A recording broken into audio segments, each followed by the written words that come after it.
At 11:23 a.m. Eastern Standard Time on a Tuesday afternoon, the United States Navy executed a tactical maneuver in the Strait of Hormuz that would unravel the largest foreign investment agreement in Iranian history. What happened next exposed the fundamental weakness in China's entire Middle Eastern energy strategy and revealed why Beijing's promises to Tehran were never going to survive contact with American naval power. The $400 billion China-Iran Comprehensive Strategic Partnership, signed with enormous fanfare in March 2021 and hailed as a historic realignment of global power away from Washington, is now collapsing in real time. The reason why tells us everything about who actually controls the flow of energy through the world's most critical shipping choke point.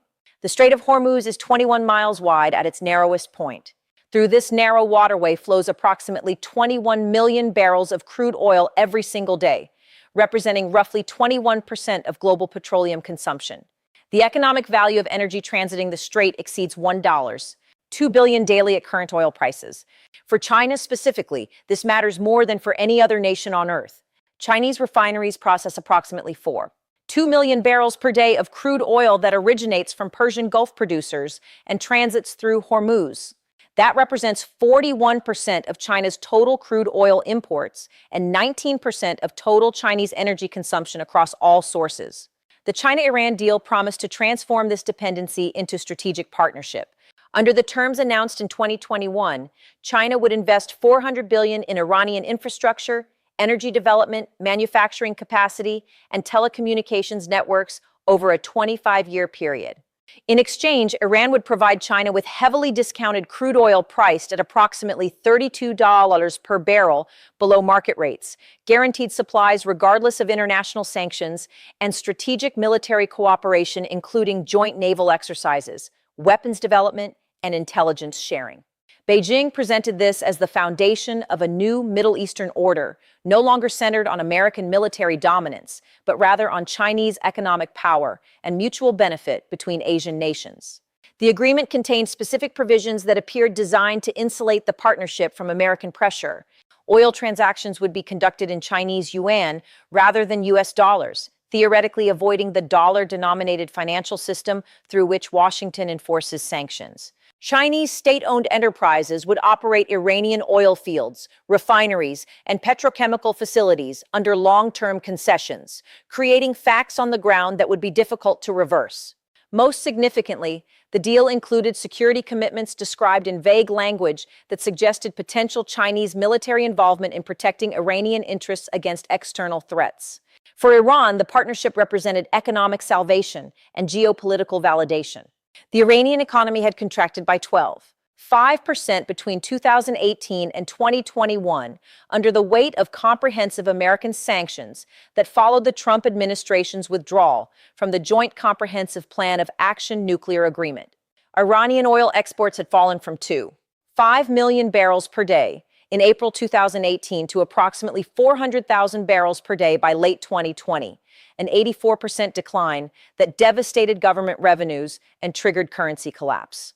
The Chinese investment promised $16 billion annually over 25 years, enough to replace the lost oil revenue and fund economic development that would reduce Iranian vulnerability to Western economic pressure. The Islamic Republic could finally escape the economic stranglehold that had constrained its regional ambitions and threatened regime stability. But the entire arrangement depended on one critical assumption that both Beijing and Tehran made, but never stated explicitly. The assumption was that the United States would tolerate Chinese involvement in Iranian energy infrastructure as an unfortunate but manageable consequence of American sanctions policy, and that Washington would not be willing to risk direct confrontation with China by interfering with Chinese ships, Chinese companies, or Chinese-operated facilities in Iran. That assumption was tested on Tuesday morning in the Strait of Hormuz. It failed catastrophically. The United States Fifth Fleet, headquartered in Manama, Bahrain, maintains continuous presence in the Persian Gulf region with rotating carrier strike groups, guided missile destroyers, littoral combat ships, and support vessels. On Tuesday morning, the guided missile destroyer USS Paul Hamilton, an Arleigh Burke-class warship, displacing 9,200 tons and carrying a crew of 323, detected a Chinese-flagged oil tanker designated as the Pacific Horizon departing from the Iranian port of Bandar Abbas. The Pacific Horizon is a very large crude carrier with capacity for 2 million barrels of oil, owned by a subsidiary of China National Petroleum Corporation and operating under long-term charter to transport Iranian crude to Chinese refineries. The vessel had just loaded 87 million barrels of crude oil from the South Pars field, one of the Iranian facilities included in the China-Iran Partnership Agreement and operated by Chinese technical personnel under the new arrangements. The USS Paul Hamilton established tracking contact with the Pacific Horizon at a distance of 14 nautical miles and transmitted a standard identification query requesting vessel registration, cargo manifest, and destination information.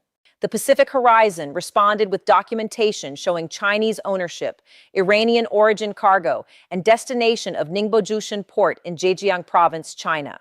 The Hamilton transmitted a second communication directing the Pacific Horizon to heave to and prepare for boarding and inspection under the authority of United Nations Security Council Resolution 2231, which established the provisions related to the JCPOA nuclear agreement and under the legal framework of freedom of navigation operations in international waters.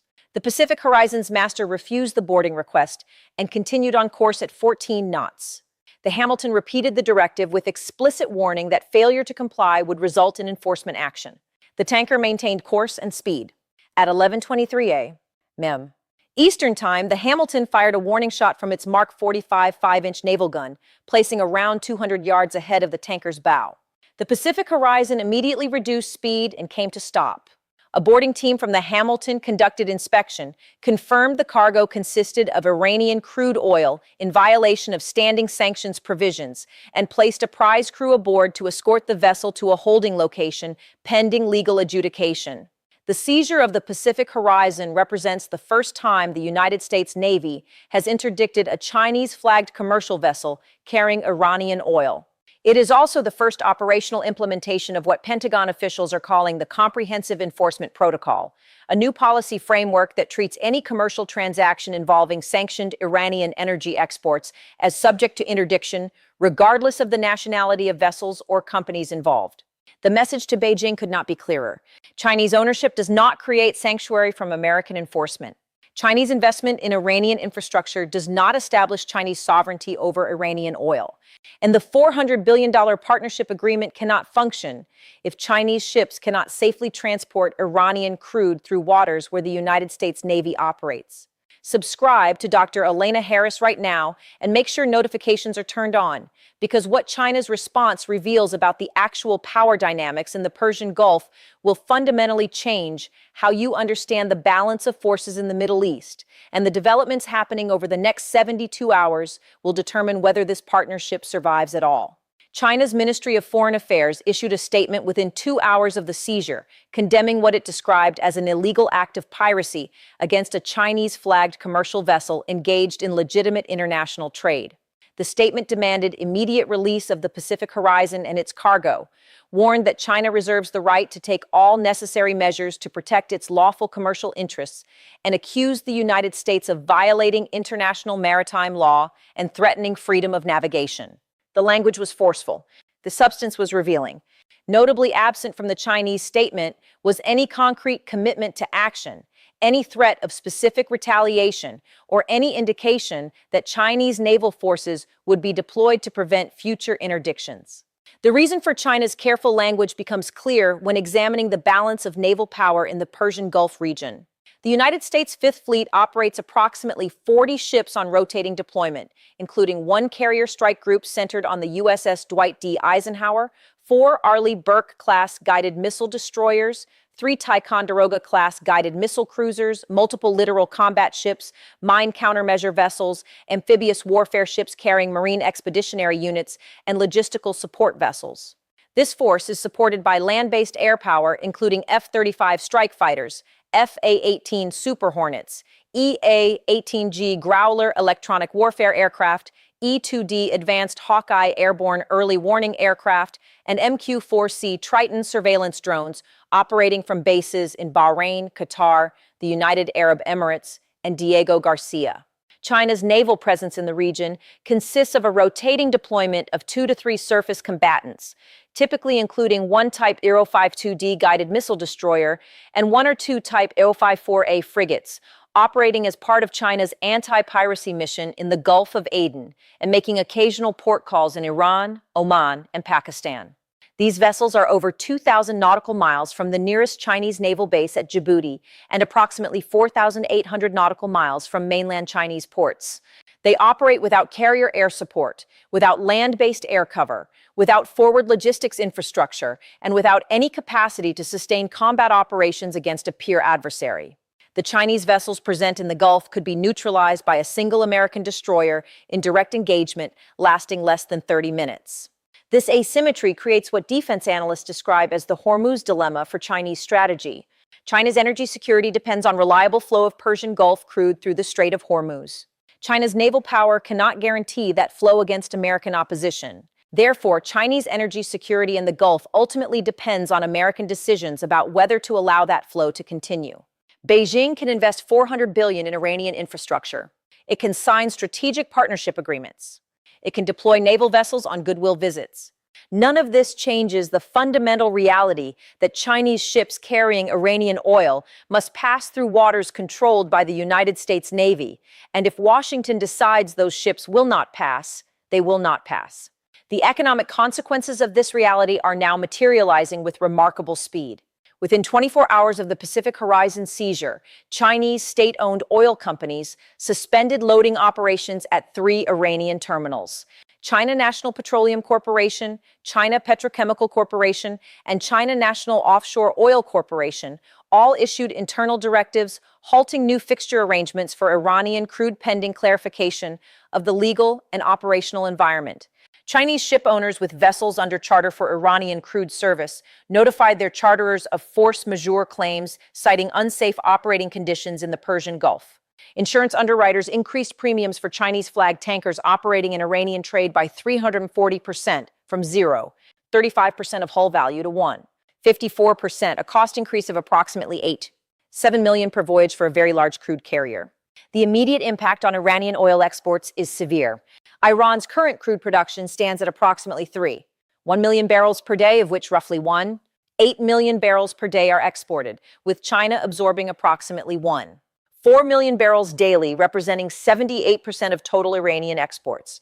The suspension of Chinese lifting operations eliminates the buyers for that 4 million barrels per day. Iran's total oil storage capacity, including strategic reserves, commercial storage, and floating storage on anchored tankers, totals approximately 85 million barrels.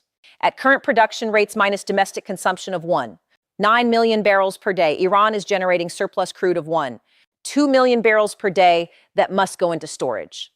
At that rate, total storage capacity will be completely full in 78 days, at which point oil wells must be shut in to prevent overflow. Shutting in oil wells creates far more severe consequences than temporary production interruption. Many Iranian fields, particularly the mature fields in Khuzestan province that account for 68% of Iranian production, maintain pressure through continuous extraction and water injection systems. When wells are shut in, reservoir pressure drops, water breaks through into production zones, and well integrity deteriorates.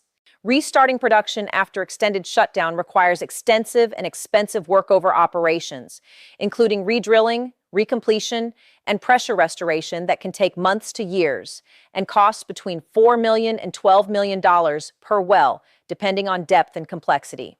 For fields that have been producing for 40 to 60 years using secondary and tertiary recovery techniques, shut-in can cause permanent production capacity loss of 15 to 25%. The financial calculation is straightforward and devastating. At current Brent crude prices of $84 per barrel, the 4 million barrels per day of lost Chinese demand represents 117.6 million in daily revenue losses. Over a 30-day period, that totals $528 billion.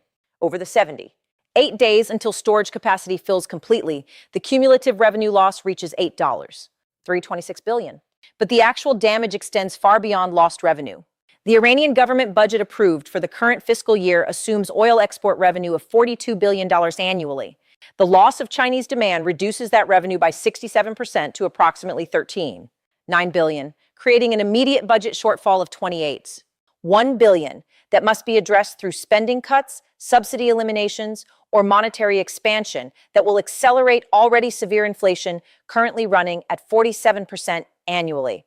Iran's foreign currency reserves, which provide the buffer for managing such shocks, have been depleted by years of sanctions and mismanagement. The Central Bank of Iran reports total foreign exchange reserves of $81 billion. But independent analysis by the International Monetary Fund estimates that freely accessible liquid reserves total no more than $24 billion after accounting for restricted accounts, assets frozen under sanctions, and non-liquid holdings. A monthly revenue shortfall of $5 billion exhausts accessible reserves in 8 months, even assuming zero other expenditures, which is obviously impossible since Iran must continue importing food, medicine, industrial inputs, and consumer goods. The China-Iran Partnership Agreement was supposed to solve exactly this problem by guaranteeing Chinese purchases regardless of sanctions pressure and providing the $16 billion in annual Chinese investment that would offset revenue losses. But here is where the actual structure of that agreement reveals why it was never going to deliver what Tehran expected. The $400 billion total consists of two components.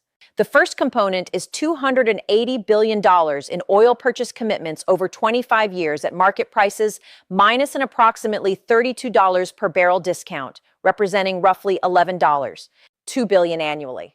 The second component is $120 billion in infrastructure investment, divided into $60 billion for energy sector development and $60 billion for transportation, telecommunications, and manufacturing, representing approximately $8 billion annually. The oil purchase commitments are worthless if Chinese companies cannot actually lift and transport the oil without American interdiction. The seizure of the Pacific Horizon demonstrates that they cannot. The infrastructure investments are structured as commercial projects requiring positive returns on capital, not as aid or grants. Chinese state-owned enterprises will not invest in Iranian projects that cannot generate revenues because Iranian oil exports are blocked. Therefore, both components of the partnership agreement depend on the assumption that Chinese involvement would deter or prevent American enforcement action. That assumption has now been proven false. What happens next depends on decisions being made right now in Beijing, Tehran, and Washington. China faces a choice between escalating to protect what it claims are its sovereign commercial rights or accepting the demonstrated reality that it cannot operate in the Persian Gulf over American objections. Escalation would require deploying additional naval forces to escort Chinese tankers, accepting the risk of direct military confrontation with the United States, and committing to a long-term military presence in the Gulf that China has neither the power projection capability nor the political will to sustain. Acceptance means abandoning the Iran partnership as operationally unworkable and returning to reliance on Gulf Arab producers who work within American-backed regional security architecture. Iran faces an even worse set of options. Tehran can attempt to retaliate against the United States by harassing American naval vessels, attacking Gulf Arab oil infrastructure, or intensifying support for proxy forces in Iraq, Syria, Lebanon, and Yemen. Such retaliation would provide psychological satisfaction and demonstrate that Iran is not powerless. It would also guarantee additional American naval deployments, expanded enforcement operations against all Iranian oil exports, including the remaining 400,000 barrels per day going to other destinations, and probable military strikes against Iranian Revolutionary Guard Corps bases and missile facilities. Alternatively, Iran can accept the revenue loss, implement draconian austerity measures, and hope that internal discontent does not escalate into regime-threatening instability. Or Tehran can return to nuclear negotiations with the United States in hope of trading nuclear concessions for sanctions relief and restored oil export capacity. The United States, having demonstrated its willingness to interdict Chinese vessels, must now decide how far to push this enforcement campaign. Washington can expand interdiction operations to target all tankers loading Iranian crude, regardless of flag state, effectively imposing a complete export blockade. This maximizes pressure on Iran, but creates friction with multiple countries, including India, Turkey, and South Korea, that have continued limited Iranian oil imports. Alternatively, the United States can maintain selective enforcement targeting only the highest value traffic, particularly Chinese vessels, to make the strategic point about Chinese partnership while allowing limited Iranian exports to continue through other channels. This calibrated approach maintains pressure without triggering broader confrontation. The historical parallel that matters most here is not Operation Praying Mantis in 1988, when the United States Navy destroyed Iranian oil platforms and sank Iranian naval vessels in response to mining of the Gulf. The relevant comparison is the 1956 Suez Crisis, when the United States forced Britain, France, and Israel to abandon their military operation against Egypt by threatening economic consequences that those countries could not sustain. The lesson from Suez is that military power, deployed without the ability to control economic consequences, cannot achieve strategic objectives against an opponent willing to impose those consequences. China has deployed diplomatic power and economic commitments to Iran. The United States has demonstrated that it controls the physical choke point through which those commitments must flow. China can make promises. America controls whether the promises can be kept. But here is where this situation becomes truly extraordinary and where the implications extend far beyond the immediate crisis in the Strait of Hormuz. The collapse of the China-Iran partnership does not just affect bilateral relations between Beijing and Tehran. It demonstrates to every nation evaluating alignment choices in the emerging competition between the United States and China that Chinese economic power cannot overcome American control of global maritime choke points. The Belt and Road Initiative promises massive infrastructure investment and economic partnership free from American political conditions. But if Chinese ships cannot safely transport goods through waters where the U.S. Navy operates, then Chinese economic promises cannot be reliably delivered. This lesson applies to the South China Sea, where China claims sovereignty, but where the United States Navy conducts freedom of navigation operations. It applies to the Strait of Malacca, through which 80% of Chinese oil imports flow. It applies to the Suez Canal, the Strait of Bab el-Mandeb, and the Panama Canal. In every case, the critical maritime infrastructure through which global trade flows remains under effective American control through naval dominance, alliance relationships with governments controlling the adjacent territory, or both. China can build ports, finance infrastructure, and sign partnership agreements. But the United States Navy decides whether goods and energy can reach their destinations. The broader geopolitical implications are equally significant.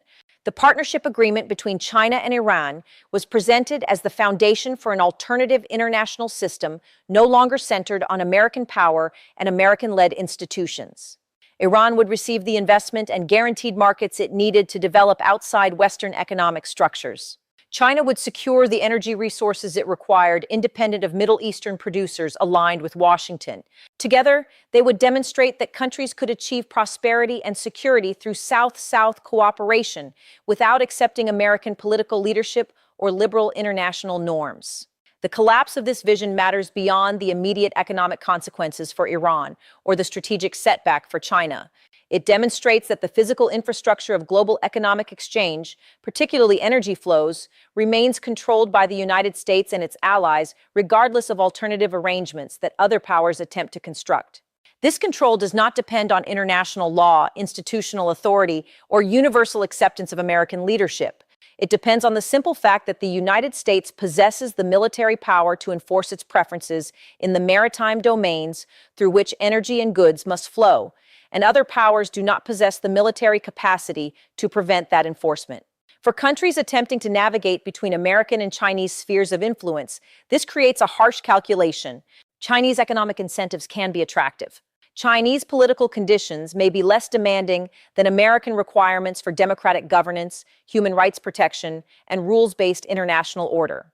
But if choosing China means that promised economic benefits cannot actually be delivered because the United States can interdict the ships, block the ports, or otherwise prevent the physical exchange of goods and money, then the Chinese option becomes unworkable, regardless of how attractive it appears on paper.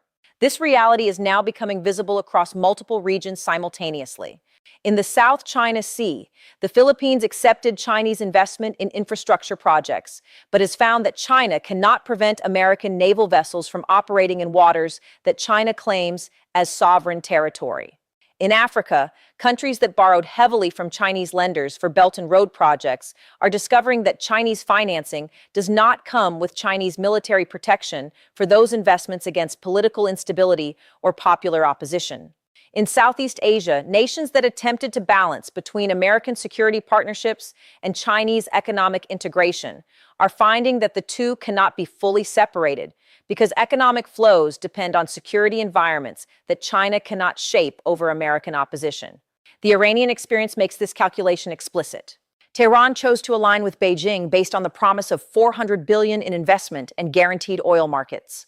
That choice has now produced the worst of all outcomes. Iran faces intensified American pressure demonstrated by the seizure of Chinese-flagged vessels carrying Iranian crude. Iran has lost its primary oil export market because Chinese companies will not operate under American interdiction risk. And Iran cannot count on Chinese protection because China lacks the military power to provide it. The partnership that was supposed to provide security outside the American-led order has instead exposed Iran to pressure that it cannot escape and that China cannot offset. Make sure you are subscribed to this channel and turn on notifications because the next 48 hours will reveal whether China attempts any form of retaliation or response to the Pacific Horizon seizure. And that decision will tell us more about the real balance of power in the Persian Gulf than any amount of analysis or expert commentary can provide. The question now facing decision makers in Tehran is whether to double down on the Chinese partnership despite its failure to deliver protection, or to pivot back towards some form of accommodation with the United States that might restore oil export capacity and economic stability. The former option preserves ideological consistency and maintains resistance credentials but accelerates economic collapse. The latter option provides potential economic relief, but requires political concessions that hardline factions within the regime have resisted for decades and might not survive domestically. The internal Iranian political dynamics are particularly relevant here because the decision about how to respond involves multiple power centers with competing interests and different assessments of the regime's strategic position. President Masoud Pezeshkian inaugurated in July 2024 after an election that saw historically low turnout of 39.9% represents the reformist faction that has consistently advocated for nuclear negotiations and sanctions relief through accommodation with Western powers. Pezeshkian's election was itself a signal that significant portions of the Iranian political establishment recognize that the current strategy of resistance and Chinese partnership is not delivering economic results that the population demands. But Pezeshkian does not control the institutions that would implement any pivot toward accommodation with the United States. The Islamic Revolutionary Guard Corps, which operates as a state within the state with its own military forces, intelligence services, economic empire, and foreign operations apparatus, opposes any negotiations that might constrain its regional activities or reduce its institutional importance. The IRGC controls an estimated 34% of the Iranian economy through front companies, construction firms, telecommunications networks, and smuggling operations. The organization has a direct financial interest in maintaining sanctions that eliminate legitimate competition and increase the value of its sanctions-busting capabilities.